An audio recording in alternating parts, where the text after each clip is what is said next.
everyone. I'm Siobhan Weber with Castanetti Realty Group. Joining me today are Emily Phelps. Hi. And Nick Panarelli. How you doing?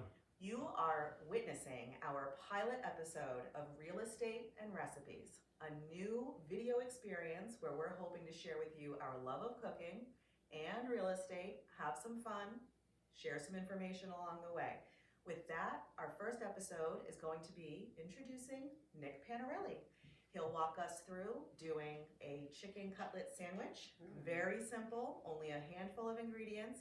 And on the way, he'll tell us about his journey to real estate. So actually, tell us about that.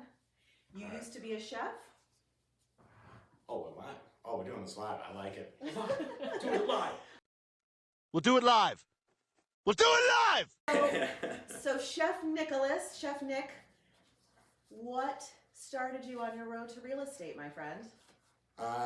So after doing restaurants my whole life, and my family had focused a lot on doing real estate and everything, they definitely got me into the whole rental aspect and learning about houses and renovating houses and stuff like that. So I was able to really kind of have that underlying footing to real estate, even though being from such a different world, you know, in the restaurant thing, like, you know, hey, I make burgers, like, what the hell do you know about real estate? But hey, we make that fun and interesting, and it's always something to learn. And, you know, I always enjoyed learning new things. And when I was able to meet Andrea years ago, I saw pretty much how she just made such an impact on the community and did all the community service and everything. And I feel that that made a huge difference and really an impact on me to say, you know, this is what it's supposed to be. You know, this isn't just we're a real estate company and we sell houses and thank you, on to the next. She really made sense of it for me, and I felt that was why it was such a good fit for me to come over to Castanetti Realty. And it's definitely the smartest choice I feel I've made in a long time. So Well, we love making smart choices. What's your favorite or top 3 thing about being on the Castanetti Group so far? My number one thing is definitely the community service. That drew to me more than anything because it really set her apart in the sense that, you know, she's not advertising, we just sold this house, we just did this, we just did that. She did, this is what we're doing in the community. Right. And that's what she pushes, and that to me was my favorite thing about the company. And then number 2, it's having the employees, having people that, you know, are willing to sit there and say, hey, this is how you do that, this is what you do for that, you're doing this wrong. I mean, as great as it is to know when you're doing something right, I mean, nobody's perfect, so everybody's gonna make mistakes, right? You're as I close should have as this it- going, but that's okay. A mistake like that. So actually, why don't you tell us about what you've got going on the plate over there? What were you working on while we were chatting? So right now, just breading the cutlets. I had already pounded them out before. Always get nice fresh chicken, spend the extra money because you don't want it to taste rubbery, especially when you're making a sandwich or anything of that nature. I usually do a simple egg wash, flour, breadcrumbs with parsley and a little bit of seasoning.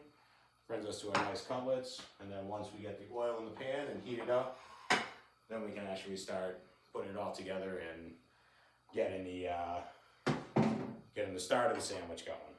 So I have a question about heating a pan and when to put the oil in. So I have a stainless steel set of pots and pans, and I was reading and I've had them for years, and I just recently heard that I've been doing it wrong because I heated up with the oil in it, and they said, no, you get the pan hot with no oil, then you add the oil because there's little pores that open up in the steel and soak it in, and that's how you make your stainless nonstick. Is that true?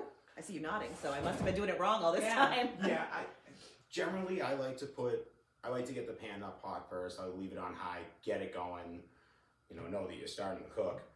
and then once you add the oil, drop it to about medium, you know, a little above that, just so that way it's not too hot and you can still bear working with it, because you don't want to sit there and then put everything right into the pan, then all of a sudden it chars up and then you get that kind of burnt taste to it, and nobody likes that. So it's definitely you know, something you ease into. You can just eyeball the amount of oil, like, or 2 or 3 tablespoons, did you say? Usually it's like you don't want it boiling. Okay. I mean, I do everything by feel, so as soon as I can, you know, tell that it's hot enough, so when I put the chicken in, it's gonna make the impact right away as it starts cooking, and it's not just sitting there absorbing the oil and just getting that real, you know, Greasy. dried out Yeah. taste, which nobody likes, obviously. So if you wanted to shortcut it, if you didn't know what spices to use or something like that, you could just get like an Italian breadcrumb or an Italian seasoned panko that kind of shortcuts it. Absolutely, for people at home. everybody has their different tastes and flavors.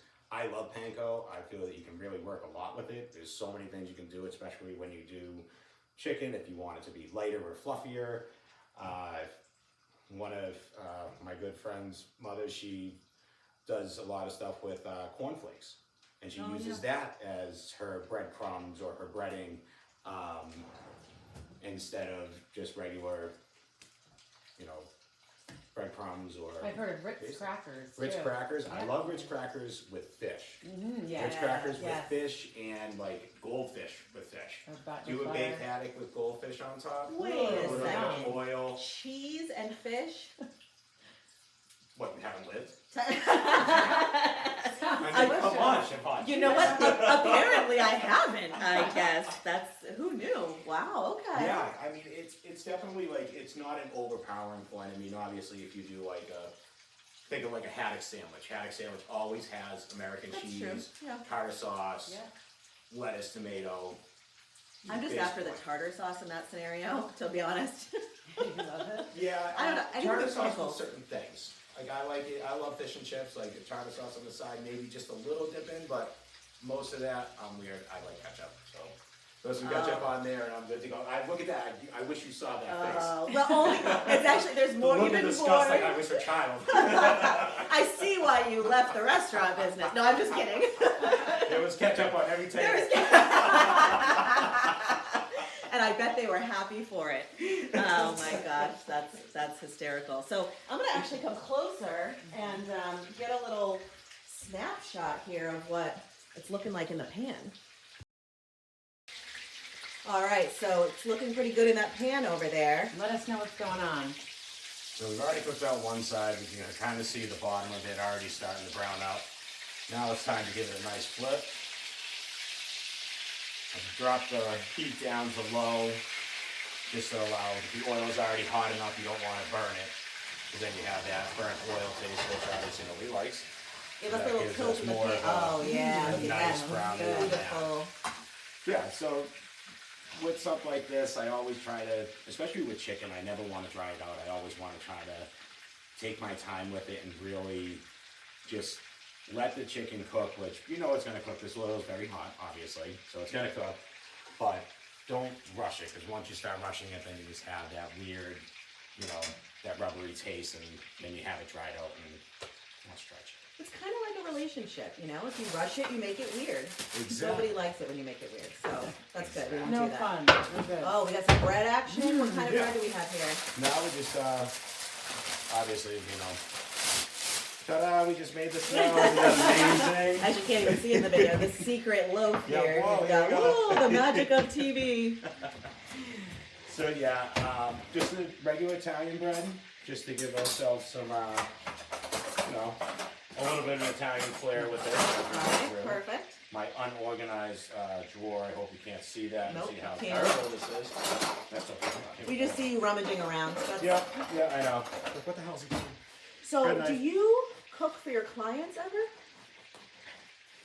Is that a service maybe we should offer? Like I mean- Castanetti cooking classes or something? I mean, I'm not gonna say no. It's not like I haven't done this my whole life, but you know, I think it's definitely good with all of the community service events with the food pantry that we've Yes. been doing. Mm-hmm. Not only being able to provide the food, but maybe show them what we can actually do with it. Yeah. You know, maybe give ourselves some of that type of look to, you know, how do you make this? I mean, we're really running off of 6 ingredients, you know. That's going to give us a nice little sense to something simple. I mean, we don't really need much, and it's very cost efficient. This whole thing's going to be under $25. So it's. And how many servings are we looking at here? So pretty much we'll be looking enough to feed. We'll be able to feed at least 4 or 5 people. For less than $25, you definitely can't do that eating out. No, I mean, if you sit there and you go out to eat, you're definitely paying, you know, probably close to 15, 17 per person. But hey, you know, this is something fun. It's easy to make. The ingredients you can get nice and simple, nice and easy. It's not like you're asking for anything crazy and out of the ordinary. So that's always a good plus. Yeah, my mainly ingredients you have on hand, right? Some spices and breadcrumbs, some Yeah. egg. You could use different kinds of bread, Chicken. but yeah, chicken. Right. Yeah, absolutely. You could do straightforward. rolls or anything you had. And if you are not interested in bread, which I certainly am, I don't really relate to the lack of interest in bread, but I hear that's a thing in the world. You could, if you're willing to overlook the fried component, you could slice that up and put it on top of a salad or something. Exactly. Absolutely. Yeah, like a nice spinach salad with some cranberries. Clearly I'm getting hungry, you guys. Yeah, so give a nice little tomato and some lettuce. We'll cut that out of the way while our chicken's still cooking. Put that on. I don't slice that even, you guys. Hmm? You know what? We should not have had Nick, the chef, go first, I feel like, Emily. Actually, we should have made him go last. But if we make him laugh and distract him, then we can maybe bring him down to our level. Right. Yeah, you know, something I'm sure you guys are much more interesting to talk about than I am. This is just like it's like I've done this before. You do keep mince on hand, so we can start throwing mince at you, maybe? So what's this pile of goodness over here? What's this pile of goodness we're chopping up right So now? right now I'm just chopping up some roasted red peppers, and we're gonna throw that to make our base for a nice little roasted red pepper mayo. Very nice. So nice and simple, literally 2 ingredients, mayo and roasted red peppers to make roasted red pepper mayo. All right, Sounds and then just fancy, that Yeah. one. So it gives us a nice little color to it as well, as long as another flavor to add into what's typically a pretty simple dish. So check these, make sure they cook down at the bottom. I love that sound. The sound of fried food. That looks great. And then another thing too, if you have the oil up too much, you get a lot of splatter, and then it's Yes. just a lot more to clean afterwards. Is that So what if that you're- handy dandy splatter screen is all about? Yeah, if you're a neat freak like me, you kind of, you definitely have splatter screens and all that fun stuff, just to try to keep yourself from having too much to clean up. So actually, I would like to call out what I see you doing, which is how I learned to cook, which is the clean as you go method.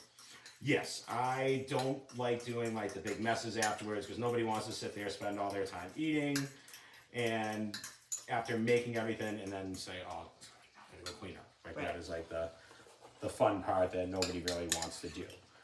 Exactly. So now we're getting that fancy restaurant quality roasted red Spread. pepper mayo. Yeah, exactly.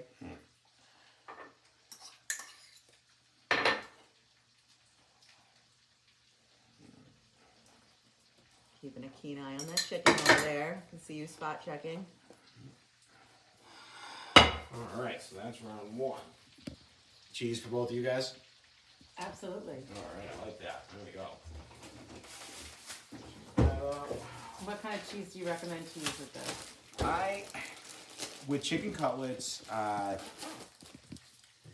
know everybody was gonna say, "Oh, I was Italian." Like we're not going for provolone right away, but we're with the regular without sauce. Yes, sauce, not gravy. Gravy is brown. Nick Baruca, if you want to fight about this, we can talk about that on Sunday when you attempt to cook for me. I think that with a cutlet, I've always kind of liked our nice and simple American cheese. I feel like it's a good flavor to it. Get yourself some nice organic romaine hearts. Nice. I always like the extra buck or two for the organic stuff because you know what? It comes out a lot fresher. It's a lot greener. You're not sitting there throwing away half of it anyway because they don't have that. Throw our tomatoes on. So I'm guessing your American cheese doesn't come wrapped individually in plastic then, if you recommend organic. Go to the deli. spend the extra second to sit there at the deli, strike up a little conversation with them. They're usually pretty funny, which is great. I like deli counters. It's, another person to talk to. I guess that's one of the reasons why I became a realtor, right? Yes. Exactly. Which seems to make sense. So yeah, so basically Oh, we're this gonna looks take our so cutlets. good. Great. Beautiful. That we see on there. I'm gonna go ahead and just make this monster sandwich for us to be able to cut up. And then I'll make the other cutlets for you guys to take home. When that's done. We only hire people who can cook. That's a strategic decision on our part. Not that Andrea, she feeds us so well anyway, but. So I gotta give this first piece of cheese to my assistant over Yes, there. I'm sure you guys who's will. off camera, but He's been Hercules. so great, and he hasn't been barking this whole time. Now that I said that, totally. He's our live audience Yeah. for this pilot episode. Do you find yourself, Emily, I'm watching Nick work through the iPad instead of live. It's happening right in front of my eyes, but I want the screen experience, I Yeah. guess. We're so trained. That is a Oh, massive wow. sandwich. Wow, that looks amazing. Oh my goodness. Hold on. We gotta get a still picture of that. You have your phone over there? I do. That is a work of art. Yeah, it really is. It looks great. Someone was just telling me that their adult daughter informed them that when you take a picture of the food first, there's something you say, like one for the food or food selfie or something. There's some like okay. announcement that you make. Nice and easy. Nice. Simple. Wow. Beautiful. I mean, looking at time, it probably took us under 15 minutes to make this. Yep. Be able to feed the family some chips, pickles, Yep. nice Love and it. simple, $25. We're good to go. I love it. Excellent first recipe for our real estate and recipes chat. Well, I think we're gonna go stuff our faces with this now, so we can come around and say thank you for having us, Nicholas. Appreciate it. You're welcome. And we will let you know next time how amazing this was. But please like, subscribe, follow us, send smoke signals, whatever you have to do. We're gonna do a lot more of these, and we're excited to have you join us. See you Look next time. forward to it. Thank you. Bye.